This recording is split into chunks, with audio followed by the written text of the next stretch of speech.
Good morning, everybody. Hey, And Jeff, how are you doing? I'm doing great, Deb. I know it's been a couple weeks since we've been able to do this together. It January's has been been. crazy. Yeah, I'm so glad to be back, and I'm so glad it's not 3 degrees outside here in beautiful Atlanta. What is it That going is to be, true. 60 today? That's Ooh, wonderful. I don't know. We might have to do this under a tree or Oh something. yeah, oh yeah. Get Well, each other's I skin. fully plan to be doing them from my boat once the weather gets just a little bit warmer in North Florida. So I'm liking that. I'm liking okay. that. So you know what's heating up is AEO. Oh boy, AEO is hot right now. It You is. know, you go through the years, and every once in a while, something comes along that's just hotter than hot. And I don't think it's the next bright and shiny toy. I think that AEO is significantly different. So, yeah, I'd love to talk about it today. So, Of course, we had to give it an acronym already, right? Because no good wave in marketing oh, can't yeah, have a three-letter acronym, right? that's exactly right. That's exactly right. How many acronyms can we stuff into this session today, right? Yeah, that would actually be a fun glossary or a list That for would like be a a fun quiz show. glossary. Yeah, we can Yeah, do a or lot of like fun with that. do like Jeopardy, like Um, how many. But yeah, AEO. I think last year it caught everybody by surprise. Everyone's like, what is this thing? Oh, yeah, we got to pay attention. But like everything else, every wave we've been through, Deb, and we've been through several because we've been doing that shit for a while. Um, a lot of people are still getting it wrong right out of the gate. Right out of the gate. they are getting it wrong, and so why don't we spend a little bit of time talking about why they're getting it wrong? I have a couple of suspicions, but why do you think they're getting it wrong? Where are they missing the boat on Well, I think this? there's a lot of reasons. We'll dive into them today. I think first and foremost is just confusing it with SEO 2.0. You know, I I, agree. Yeah. I think yes, some of the principles apply absolutely, but it is also vastly different, and the goals are very different. And I think that so we talk about this all the time with marketers when we help them with their planning. If you don't have an objective or a clear goal, you're already going in the wrong direction, right? So I think it's the same thing here. Two, as we've seen now for the last 20 years, they buy tech, where all the tech providers are now saying, oh, we have now AEO capability, we have Mhm. AI capability. And they're like, oh, And see, I don't have to do why anything. don't you tell our listeners what AEO stands for? It stands for answer engine optimization or AI engine optimization. I think the industry is still settling on that a little Yeah, bit, yeah. but One of the things that I definitely want to do is I want to back everything up Barney style, and all my expeditionary force friends will understand exactly what I'm talking about, because we use a lot of words in marketing, and I want to make sure that anyone listening to our live stream understands what we're talking about, no matter where you are on your own AEO journey. yeah. So I mean, really back it up, I mean, really, it's a solution to a problem. What's the problem? Well, the problem is people are not using search the way they used to. I mean, they are in the sense of they're still searching for things, but in addition to searching for Google, they're also searching through the LLMs. Now, when they search in Google like they always have, the main difference is Google AI is coming up at that top half of the page. So even if you did great, you were ranking on the first page, you were doing all the shit you were supposed to be doing, Yeah, you're yeah, getting pushed halfway down because yeah. of Google AI. Then also voice search, which is now 65% of all search, Alexa, Siri, etc. And people are going into ChatGPT, Perplexity, Claude to Hmm. do search. Hmm. So because they're using these engines, all those AI bots are not set up the same way that Yeah. Google Yeah, but searches. I want to, before we get a little more into the technology, I'm going to back up to the behavior, Okay. right? I remember, and I was very early into social media, TikTok, all that stuff. And the minute I got my hands on ChatGPT, I used it for everything, right? I just had it open all the time. And now you see people walking around. My kids do this. They're both grown, but they've got ChatGPT and they're talking to it like all the time. But I remember a couple of years ago, maybe I started using ChatGPT for search, because going to Google was always endlessly frustrating. God knows what's going to come up. People had, they were sponsored and all this other crap would come up You first. don't And want to see ads, right? I Yeah. just found it as I just could go into ChatGPT and find what I was looking for. I could narrow it down, and then I could say, "Give me the URL," and it would give it to me. And it was the coolest thing ever, right? And so if we think about how, again, constantly our lives are changing because of this little device that we hold in our hands all day long, you have to think about it from a behavioral change first and understand that's where the world is going, especially in our world of B2B marketing. That audience, that group of people are very with their phones all the time, and ChatGPT or whatever large language model they have, they've got it on, and they absolutely Well, are using it. you're right. And it's not just the use of the mobile phone or the younger age growing up with technology. It's a shifting in buyer patterns. What's been happening is more and more and more, and this has been happening even before AI. Buyers are getting their information in many places, around the web. And now, especially sites like G2 and Reddit, Quora, that they're. Who ever thought Reddit would be a place that you would go to get information? It's the number one source that the AI bots, all of them, use. Exactly. And there's barely a single B2B marketer that has a Reddit Quora strategy. And that's exactly right. So if you're treating it like SEO, this is what we're talking about, getting it wrong. Right. And half of the citations literally are coming from, Reddit and Quora, and you're not doing anything to engage your audience. But when you talk about behavior, here's the flip. Overall, 80% of the principles of marketing that you and I have been doing for all these years is the same, good brand, good content, positioning, etc. The main difference, and this is critical, is that last 20%, which is buyers are not coming to the website anymore. They are getting their information at all these different touch points. So we have to reverse our thinking. Instead of trying to bring everybody in, fill out a form, go through a demo, we're going to nurture them, all that stuff. We have to hit them wherever they are and engage. And that's why, with the help of AI, marketers can scale. Yeah. And let's just talk, and let's talk really simple, Jeff. Let's just narrow it down to somebody using ChatGPT to go find something, right? Let's just use one example. And again, we've already talked about the behavioral part of it. And if you don't recognize that, quite frankly, you don't need to be a damn marketer, right? You just need to go find another job somewhere else. But now let's talk about the process of engaging and the technology behind this new way to find out information. So let's just walk through an example. So, okay, I'm looking for software that fixes my widget issue. So I'm like, okay, tell me software that fixes this widget issue, or some variation of that question. Top widget software suppliers near me, something. So you put that, and then give me a 5-table comparison. Give me the cost. Give me the prices. Yeah, that's me. And then let's just be clear. Unlike going to Google, you can more quickly get exactly what you want by interacting with ChatGPT. That's right. You're going to either ask follow-up questions and get that information. Right. But as it's giving information, there's these little gray oval circles, right, that say citation.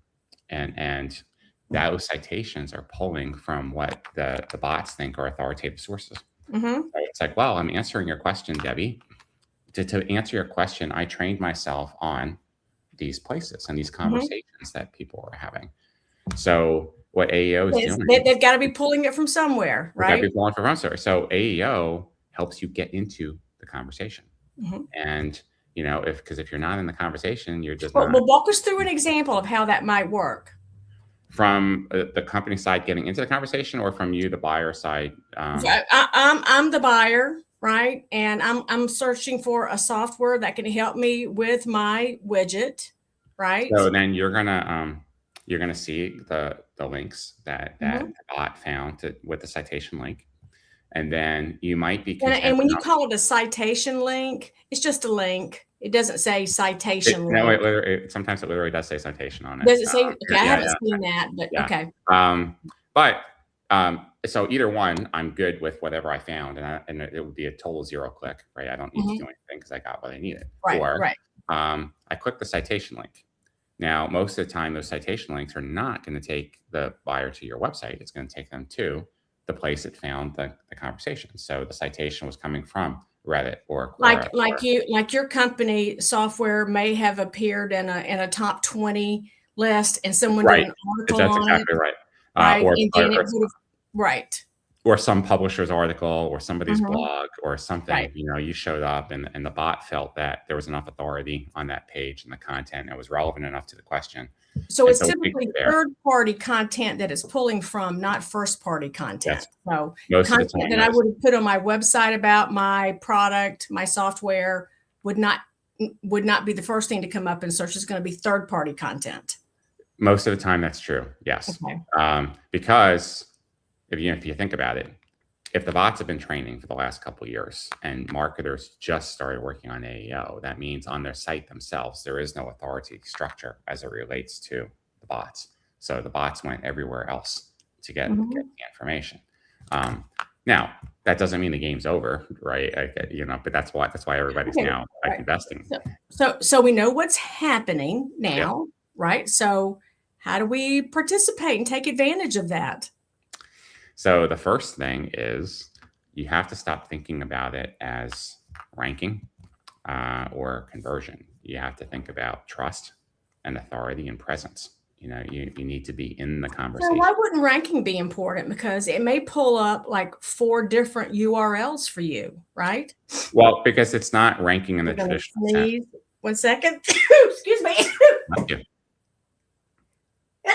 Excuse me. Oh, all right. So, you know, I mean, and I have seen it where I would have like 3 or 4 URLs that would come up that I could click on.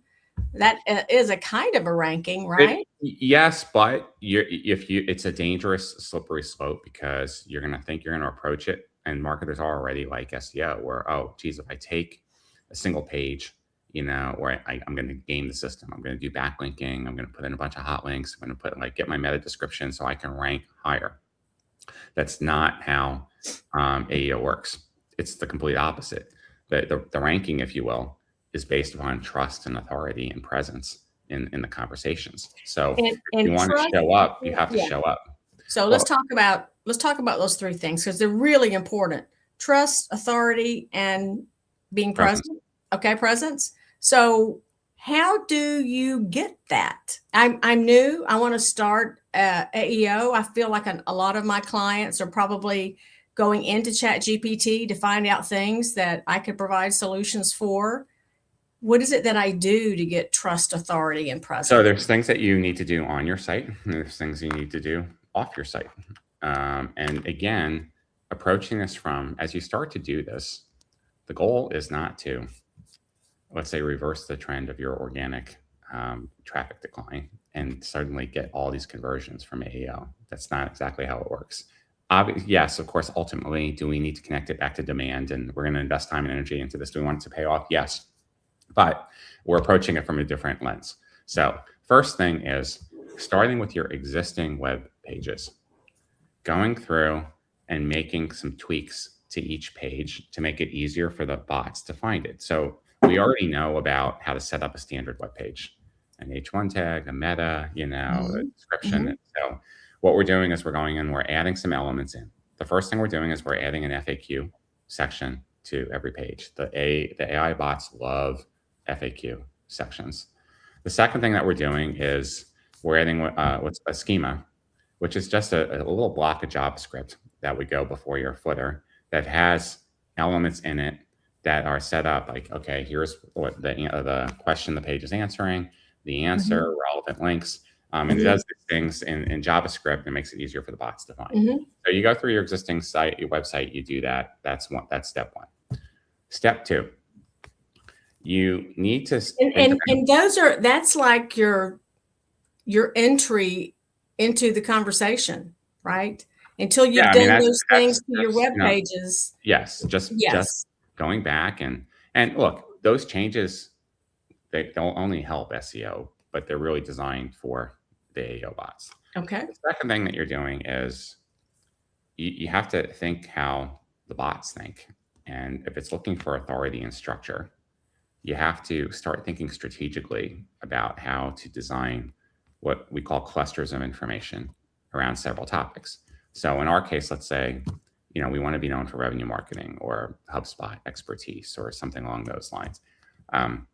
So we want to say, well, if we were going to tell a story really deep around revenue marketing, what are the 100 And best who better than us? and who better than us? What 100 questions could we come up with that would span the life cycle of someone really trying to learn everything about revenue marketing, from someone that had no idea what the topic is to someone that was very advanced and trying to do things? And then what content or blogs or ebooks or other things do we have in our arsenal or web pages that would reinforce to those topics? So what we're then doing is each question. So think about it. So a topic cluster is revenue marketing. We're going to build 100 questions. Each of those questions has a page, right? So that page then, it is a web page, but it's going to be built in a very specific way that the AI bot can find it. So we're going to start off with, what was the question? Then we immediately answer it, you know, with a paragraph. Then we're supplying detailed information, bullets, tables, links to relevant content on our site, FAQ sections, right? And then we are putting this page on our site. And then we're doing a couple other things. That revenue marketing, so with 100 pages, we want to organize this into subheaders. So we might have, let's say, a master revenue marketing index page, say everything that you ever want to know about revenue marketing. Take those 100 questions and organize them into subgroups, let's say 10 each. If you want to find out more about revenue marketing in the manufacturing industry, here. You want to find out more about revenue marketing transformation, revenue marketing technology, let's just say. So those links then go down. So each of those links is then going down into the rest of the questions. And then the questions point back up to its header. So I'm going to have 10 questions on revenue marketing transformation. Each of those pages points to the revenue marketing transformation page. Revenue marketing transformation points to the main page on revenue marketing. So what we're doing here is we're telling the bots, I do have a lot of authority on this page. Yeah, we've been doing this stuff, but here's we're really going deep. And it gives it to the bot in a way that the bot is looking for it and can consume it and then bring it back to whoever's doing the search. And so marketers will say, well, that's just content syndication. That's just putting up more web pages. No, it's not. Because first of all, you're writing these web pages very intentional. There's a schematic and a strategy and structure to it. It's not, you're not building it for your UX. You're not, because it's not even going to be on your navigation bar. It's going to be in your sitemap. But no one could find these pages if they went to your website unless they searched for it through AI. So second, so that's the authority, right? Yes, and it's also, but it's not about generating leads like content syndication. I'm going to push my content out all over the place. I'm going to get leads. That's not what this is doing. This is building authority, building trust. Right. So that authority and trust. That's right. It takes time, you know. I mean, any company to build. Exactly. I mean, we started building these pages last year, right? Yeah. And you want to share how many pages we have now? We built a lot. But we have a lot of authority. Let's just put it that way. We have a lot of authority. Look, like everything else, even with all of our strategy and our formulas, like you still can't predict exactly how the bots are going to behave. Not every page is getting hits through the search. It's very fascinating though, going through this exercise. You really learn about the semantics of, and for all the years that you and I have been giving speeches on revenue marketing, when I had to sit down and come up with all the different questions that someone might ask about revenue marketing, it blew my mind about all the different ways that you could talk about it in ways that you and I hadn't even talked about it before. Right, exactly. And that's kind of the cool part about being a marketer. Well, you could even go into ChatGPT and say, "Hey, I got to do this. Give me 100 questions." Right? You could, but I would caution people. Like people are like, "Oh, I'll just do that. I'll go right into ChatGPT," and yes, anybody can do that and it would spit out the questions, but if you don't really think about the whole connection point and how it reinforces your brand, because we need to talk about revenue marketing in a way that puts us in the best light. We're not trying to talk about revenue marketing in a way that gives some other firm authority. That's We're trying to right. get authority. And that's an important distinction because as we've all learned with prompting, what you put in is what you get out. What you get out. And anybody listening to this, go into a chatbot right now and say, "Oh, give me 100 questions on revenue marketing. I could do this better than Debbie or Jeff." yes, you can get 100 questions, but they're not going to be specifically written to reinforce, that. So Jeff, I can't believe we're already at 20 minutes. You want to go a little long today and kind of talk a little bit more? I think because there's so much here to talk about. So one of the things I think a lot of people would be interested in getting our thoughts on is, why is this so different from SEO, and how do I explain it to my team? Or how do I even explain it to the executives that I need more budget to do this? Let's talk about the executives. SEO, what is it about? It's about website traffic, rankings, conversion, right? I want to get more people to my site. I want to convert them, and I want to get more leads. So I spend money on SEO to do that. Although even with SEO, for most companies, this has become commodity spending. With all the tools. But that's what SEO is. AEO is none of those things. AEO is authority, trust, brand, relevance, so it's different. And again, it goes back to the principles of marketing are the same. We, the company, still want to sell our goods and services. The main difference is we need AEO to reach our customers at all the places that we're not. That they're not going to be coming to our site the way they used to. It doesn't mean they won't come at all. Yeah, but they're not. They do both, right? Yeah. So the reality is, within the next 3 years, 80% of any of your current traffic is not coming anymore. They're going to go to these other sites. So why is this relevant? Because if we want to have a business, we cannot just rely on our website anymore. We have to invest money to engage our clients and prospects wherever they are in all of these channels. Otherwise, you're already scrapping the marketing department. You might as well get rid of the sales department too, because that's why. That's exactly right.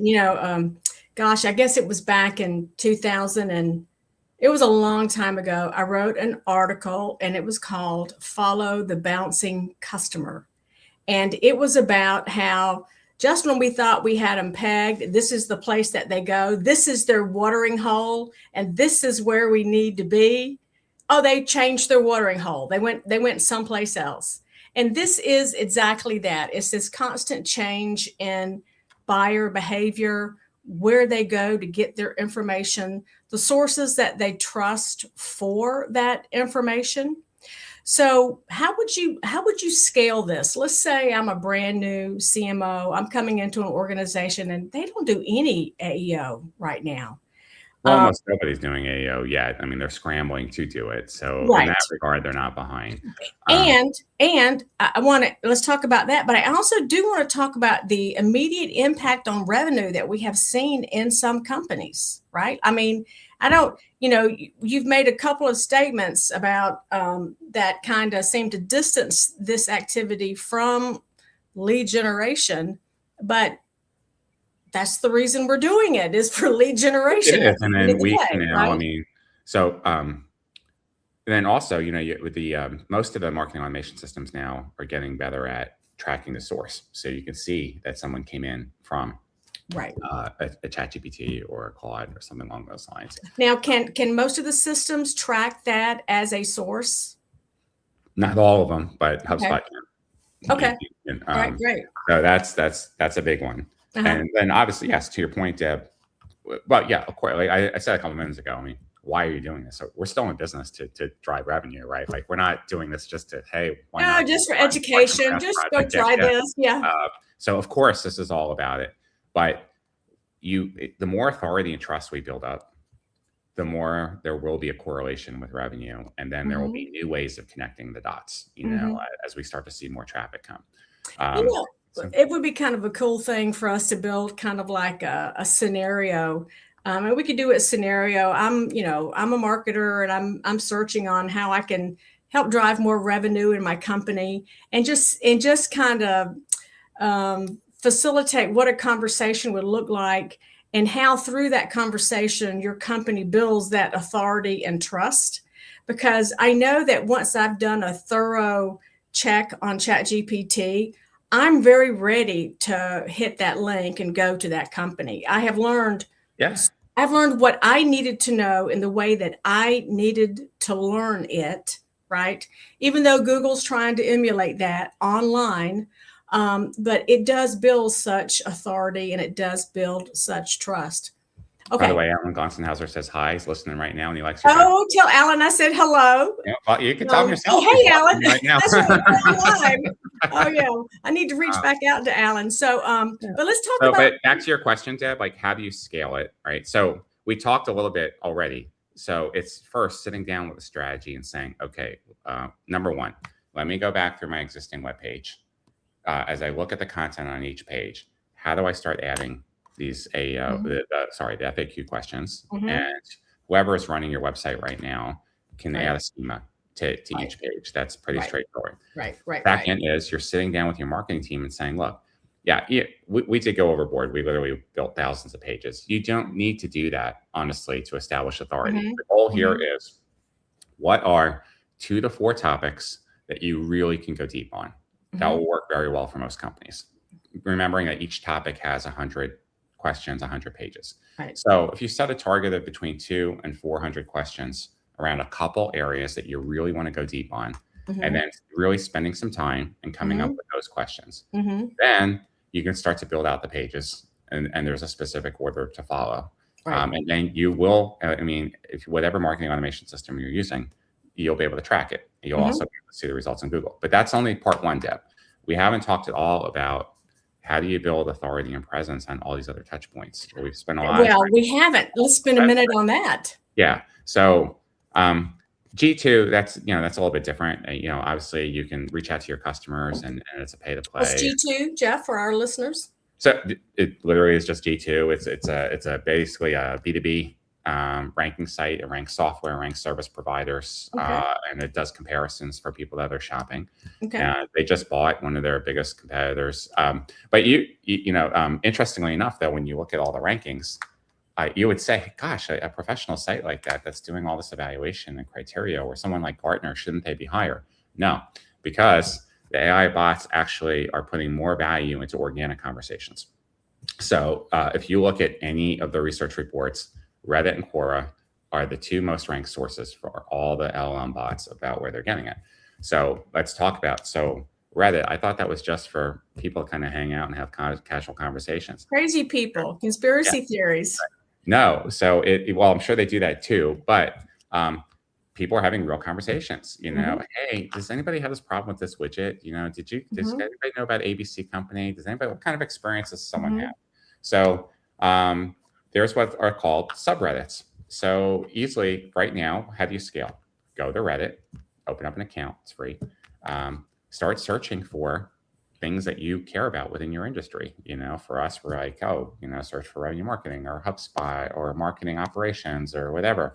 And it's going to start pulling up all the groups and all the threads that people are having conversations about. So what do you do? Number one, you guys all know what a Google alert is. You can sign up for that. You do the same thing on Reddit. You can sign up like, okay, send Debbie and I alerts whenever someone's talking about revenue marketing or HubSpot. Okay, so now what do? I want to get involved in the conversation. So unlike other places where you can have bots respond and other social channels, you will get crucified if you try and AI your way. That's a lot of manual work, Jeff. Well, if you're a big B2B company, is that really going to be worth the effort? Well, signing up for the alerts, Debbie, is no, signing up for the alerts, but having to go in and be part of a discussion. I mean, really, how fruitful is that going to be? Well, it's going to be more fruitful than the hundreds of thousands you're wasting on trade shows or your marketing tech that's wasted because no one's using it. So it's really about reallocating budget and being more purposeful and mindful. There's been a lot of talk about authenticity over the last couple of years, and you hear it from influencers and people on social media, but that is what people want. And the bad part about AI is all the slop that marketers are putting out there with content that looks and sounds like everybody else, and it crowds the authentic voice. It makes it harder. So Reddit and Quora are one of the few places where the community self-polices and it self-protects. And again, So what I want to know is what percent of pipeline will be coming from sources like ChatGPT in 2026 and then in 2027 and then in 2028? Well, if you're not doing anything about it, Deb, 0. Oh, that's a brilliant answer. Thanks, Jeff. No, if you're all in on it, I mean, what do you see? How much of a movement do you see? I think if you're actually applying yourself, you should start seeing 20 to 30% of your pipeline coming from AEO. And can you say anything about those being more or less qualified than from other sources, or are we still kind of guessing at this stage? We've seen, I mean, because we've already closed ourselves almost $500,000 worth of business, and definitely more qualified. Now, of course, we're also a little bit different as a service provider. Usually when people do finally come to us and fill out a contact us form, they are highly engaged, so they're already very qualified. We don't have to do what software companies do, like have this whole big funnel with demos and all this nurturing. So it's a little bit different for us. But yeah, they're highly qualified. And then, I asked them, where'd you find us? Oh, I was searching on ChatGPT or Perplexity or one of these things for this. And then I found your citation and I came through. So yes, there's so much built-in authority and trust. They don't have to talk to a salesperson. They don't have to read through a whole bunch of marketing content. They don't have to wait for your 14-touch, nurturing stream. So at the same time, though, Deb, it doesn't mean that, one search, one conversion. We still have to deal with the complexities of the modern B2B buying experience. It's still going to take 20 to 30 touches of an individual, and you're still dealing with anywhere from 7 to 15 buyers on a buying campaign. So when they finally convert, right? Yeah, that might have been the 15th time they asked a question or did other things. Maybe they were already on Reddit, maybe they saw something else, and then they came into Perplexity or Claude and asked something, and then that's how they finally converted. In essence, it just makes the marketer's job more complex. Our customers are a lot of different places gathering information that could lead them eventually to being a customer of ours. And as we go from channel to channel, we have to think differently about how that channel operates. It's not just copy and paste from SEO to AEO. It's just a different world, and the complexity for the B2B marketing. It's a shift. It's not do all the things you're already doing and add this on top, which is where I think a lot of marketing teams get that wrong.